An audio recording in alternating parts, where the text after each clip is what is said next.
So in '98, Perry basically gets a new general consultant and top political advisor, this guy named Dave Carney, who lived in New Hampshire, had some limited experience in Texas politics, but Bush had told Rove as basically in the beginning of '97, as the '98 campaign approached, in Bush's reelection for governor, and then looking ahead at the presidential campaign, you can't work for anybody else. And Rove was obviously a big deal in Texas Republican politics and had to cut off all of his other clients that year.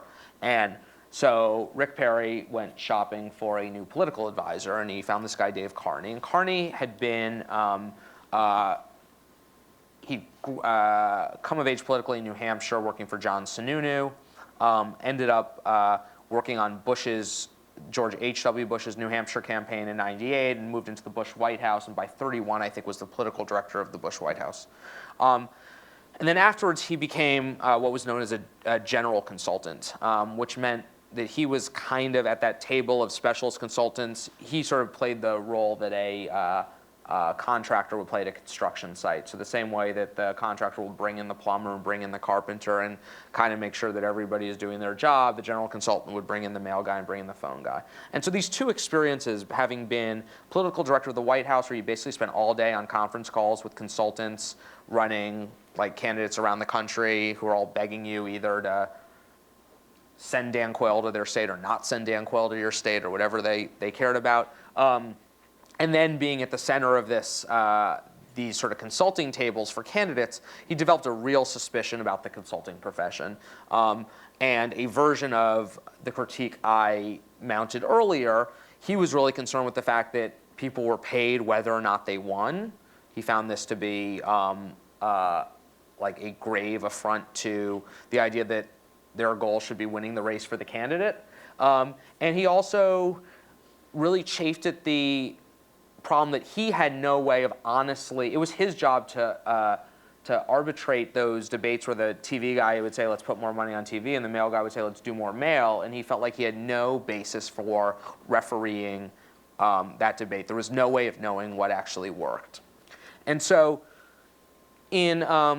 we jump ahead, Perry becomes governor right at the beginning of 2001. He runs for his first full term in 2002. And at the end of 2004, Carney stumbles upon this book that those two guys at Yale, Don Green and Alan Gerber, had published at that point, anthologizing what was probably already hundreds, but certainly many dozens of experiments that they or their grad students, or what had sort of become this diaspora of people running poli-sci experiments, had done. And they put together this book that was supposed to be written for a general audience of people who actually do campaigns. Carney read it on a flight from Manchester to Austin. He was coming to meet with Perry to start planning the '06 reelection. And by the time he lands in Austin, he's decided that he's going to email these guys, Gerber and Green, and give them an offer that they'd, in some very abstract way, had been hoping for a while, but never thought would come, which is, he says to them, I'm getting ready to run a gubernatorial reelection in one of the largest states in the country. I'm going to spend $40 million. How about you come in and run some experiments here?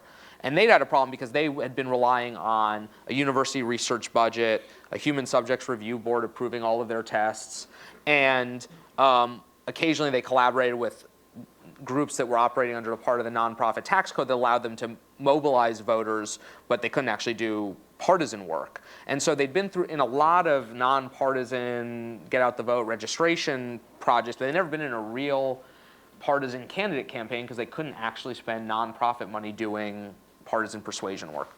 And so Carney's offer is anything that this campaign does that you can successfully design a credible experiment or test around, you can do. And so Carney relishes this moment where, and I describe this as a scene in the book, where there's the Perry people have their sort of regular planning session for the campaign where it's all of the consultants and sort of the extended Perry political family, his friends, and sort of top donors and advisors, and Anita. And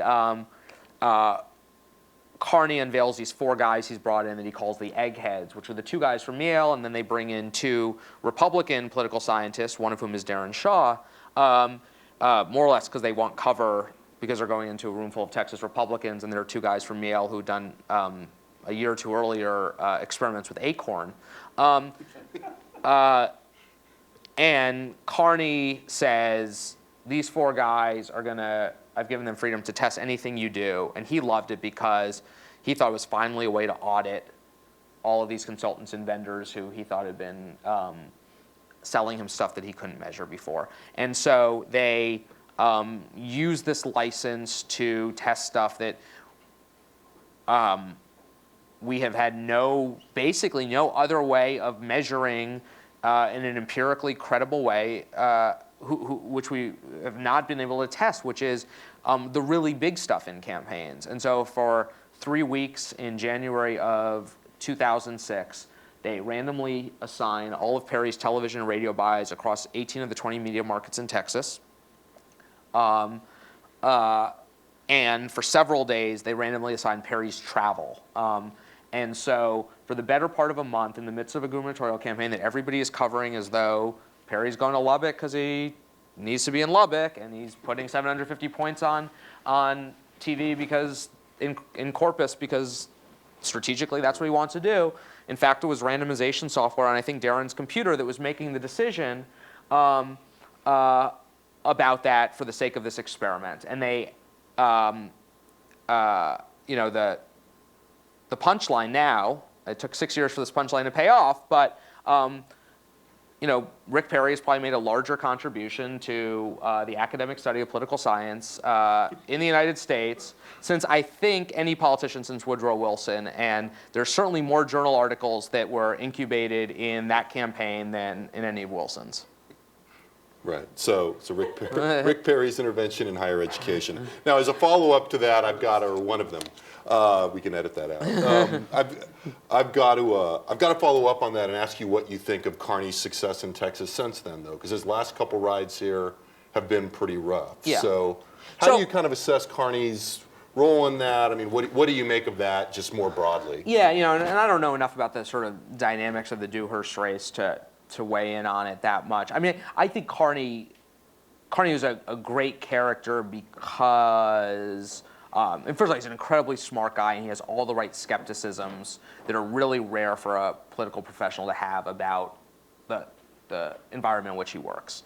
And I think his genius was being able to, in a business where people get by on selling a lot of certainty, on acknowledging not just in particular situations that he didn't know, but that there was a central crisis of knowledge among the wise people of politics that they actually did not know anything.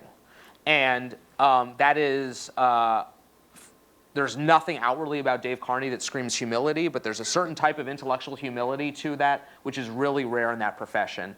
And he loved the confrontation that he was engendering with these eggheads effectively auditing the thing. But at the core was him saying, I mean, he went to Perry and said, look, I want to bring in these political scientists that you've never met and give them basically the keys to the car because I think there's a lot that we can learn about how to run campaigns in Texas. And that's a pretty radical thing. Now, does that translate to every tactical or strategic move he's made is brilliant? No, not at all. And he'd run a bunch of losing campaigns before this and run them since. And I think the one thing they've learned is that there are limits to how much you could transfer lessons from experiments that were run in a particular context for a particular candidate in 2006 to other situations, including running for president in Iowa or running a different lieutenant governor for governor in Texas. One thing, just like a cautionary note, which I think applies to all of this and everything else, is that all this stuff is stuff that affects races on the margins. And one of the sort of pathologies of the political profession has been that when you're in a winning race, everything you do was brilliant, and when you're in a losing race, everything you do was stupid, and everybody in it was dumb, which is ridiculous. But if you think of campaigns as only about big strategic decisions, then of course you're going to come to those conclusions. And there are a lot of races. I mean, maybe David Dewhurst would have lost that race by 40 points if Dave Carney hadn't been so smart, right? I'm sure he'd agree. Yeah. But the sort of all of these insights from experiments or sort of use of data for more refined modeling or things that change races at the margin. And Todd Rogers, who's a behavioral psychologist, ends up being a sort of central character in my book because he starts running these experiments with this sort of secret society think tank on the left called the Analyst Institute.